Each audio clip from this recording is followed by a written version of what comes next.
Welcome everyone, my self Kausar Azam, your health and safety trainer.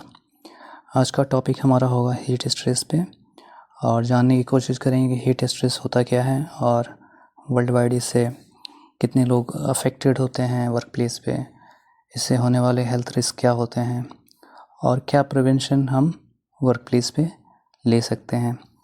Session start करने से पहले आपसे रिक्वेस्ट है कि आप मेरे चैनल को सब्सक्राइब कर लें ताकि जो भी हेल्थ एंड सेफ्टी रिलेटेड जो भी वीडियोज़ हैं आपको ऑन टाइम मिलती रहे। Okay, so we have topic related heat stress. Heat stress occur when the body is unable to control its internal temperature due to exposure to high temperature, humidity or heavy physical work. When the body cannot cool itself through sweating, it can lead a serious health condition.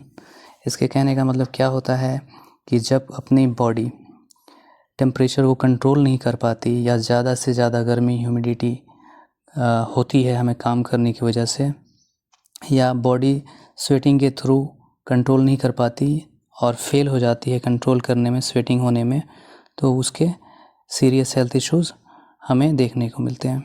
ठीक है, heat का मतलब गर्मी और stress का मतलब उस गर्मी से होने वाला हमें नुकसान या फिर स्ट्रेस। ओके, बात आती है कि वर्ल्ड में कितने लोग हैं जो अफेक्टेड हैं हीट स्ट्रेस से।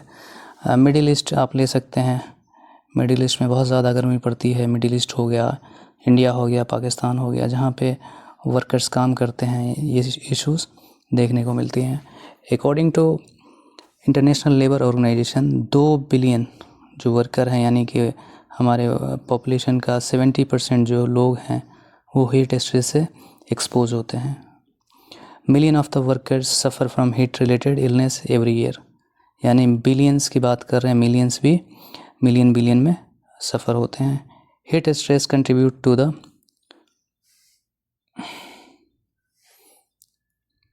Heat stress contribute to the 1000 death annually worldwide. Heat stress से बहुत सारे डेथ एनुअली दुनिया भर में होते हैं और हीट स्ट्रेस के बारे में हम बहुत लाइट ले लेते हैं, जो कि सही नहीं है। हीट स्ट्रेस एक मेजर हेल्थ हैज़र्ड है ऑन साइट। ओके, और ये हमेशा हमें कंसीडर करके चलना चाहिए। नेक्स्ट बात आती है कि हीट स्ट्रेस से क्या क्या हेल्थ इश्यूज़ हैं, क्या क्या हेल्थ हैज़र्ड्स हैं, है ना, क्या क्या आउटकम्स हो सकते हैं।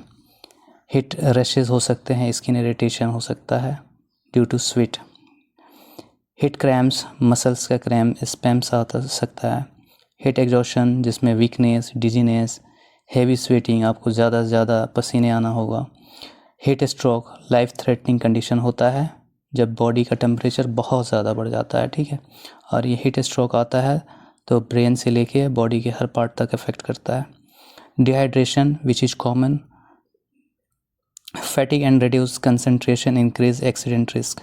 ओके, जब आप ज़्यादा हीट स्ट्रेस से थक जाते हैं तो थकान होती है और कंसंट्रेशन में आपके सही से कमी आती है, सही नहीं हो पाता, आप कंसंट्रेट किसी चीज़ों पे नहीं कर पाते हैं। किडनी प्रॉब्लम्स हो सकती है लॉन्ग टर्म, अगर एक्सपोजर हो आप डिहाइड्रेशन से, पानी सही से बॉडी तक ना पहुँचे तो किडनी इश्यूज़ आती हैं।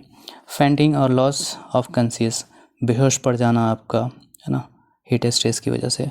ज़्यादा हीट में काम करेंगे तो ये इश्यूज़ नॉर्मल होती हैं। अब बात है कि हम क्या क्या प्रिवेंशन लें वर्क प्लेस पे जब हम काम करते हैं नॉर्मल टाइम में, तो क्या क्या जनरल प्रिवेंशन हम ले सकते हैं, कंट्रोल मेजर्स ले सकते हैं। जितना हो सके आप ज़्यादा से ज़्यादा पानी पिएं, पेनल्टी ऑफ वाटर का कंजप्शन बढ़ाएं, हर 15 से 20 मिनट के अंदर आप पानी एडिक्वेट पिएं ज़्यादा से ज़्यादा। Avoid direct sunlight exposure wherever possible, आप जहाँ काम कर रहे हैं वहाँ जितना मुमकिन हो सके वहाँ सनलाइट से दूरी बना के काम करें, या फिर कोई शेड ले लें या कवर कर लें उस एरिया में, या ठंडे जगह पे काम करें। Take frequent rest break, shaded और कूल एरियाज़, जहाँ भी आपको ये दिखे, शेडेड एरिया दिखे या ठंडा जगह दिखे, वहाँ पे आप जाके फ्रीक्वेंट रेस्ट लेते रहें और लेनी ज़रूरी है। Wear light, loose and breathable clothings, गर्मी में आप देखते हैं कि बहुत सारे लोग कॉटन के कपड़ों को ज़्यादा प्रेफर करते हैं ताकि उससे ज़्यादा से ज़्यादा हवा मिल सके। आप हेवी क्लोथिंग आप इस्तेमाल ना करें, लूज क्लोथिंग का इस्तेमाल करें। लेकिन आप इस कंडीशन का भी ख्याल रखें कि आप किस जगह पे काम कर रहे हैं।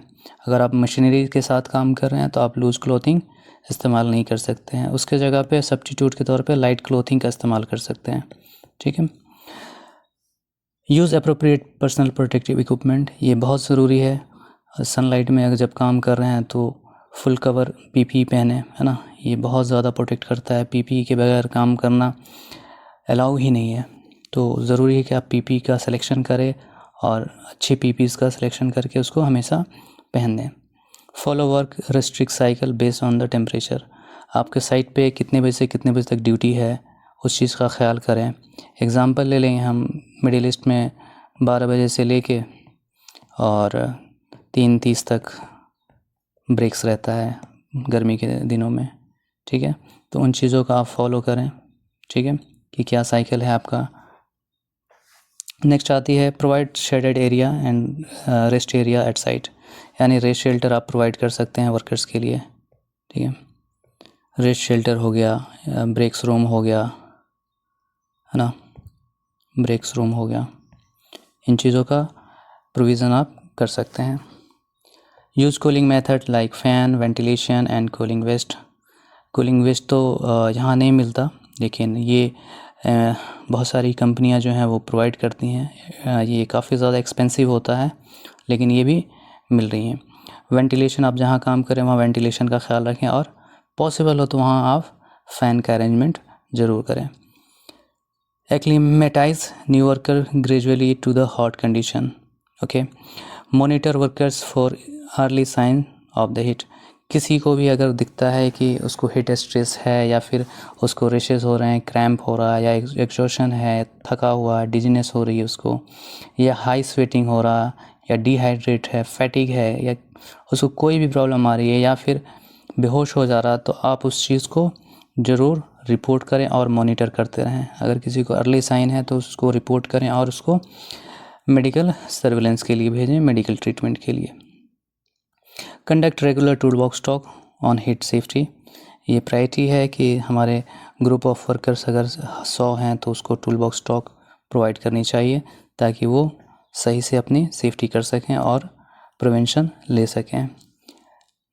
Keep contacted with emergency response team, आपकी ज़िम्मेदारी है कि अपने इमरजेंसी टीम का नंबर रखें अपने पास, इमरजेंसी रिस्पॉन्स टीम का, और जब भी ज़रूरत पड़े आप उन्हें डायरेक्ट कॉल करें। एग्ज़ाम्पल ले लें 1999 या फिर 1999। हर कंट्री का एक अलग इमरजेंसी नंबर होता है जिस पे आप हमेशा रेडी रहें कि अगर ऐसी सिचुएशन आती है तो मैं ख़ुद कांटेक्ट कर लूँ या फिर मैं किसी की मदद कर सकूँ। Health screening for all workers, जितने भी वर्कर्स हैं आप मॉर्निंग में उनकी हेल्थ स्क्रीनिंग कर सकते हैं। ठीक है, और इवनिंग में भी। इससे क्या होगा कि पता चल सकता है कि हमारे कितने लेबर जो हैं अफेक्टेड हैं इन हेल्थ इश्यूज़ से और कितने सेफ़ हैं। ठीक है, लाइक उनका बीपी मॉनिटर आप कर सकते हैं, फीवर चेक कर सकते हैं। ठीक है, और उनके कंसंट्रेशन को भी चेक कर सकते हैं कि कौन फिट है काम के लिए, कौन नहीं है। तो ये हेल्थ स्क्रीनिंग सभी के लिए बहुत ज़रूरी है, ख़ास करके गर्मियों के दिनों में। Availability of emergency vehicle eight site, जब आप काम कर रहे हैं तो इमरजेंसी व्हीकल का साइट पे होना बहुत ही ज़रूरी है। एक एग्ज़ाम्पल ले लें कि आपका एम्बुलेंस हो सकता है, ठीक है, इमरजेंसी व्हीकल हो सकती है, या फिर इमरजेंसी सपोर्ट ले सकते हैं। ये चीज़ों का होना साइट पे ज़रूरी है।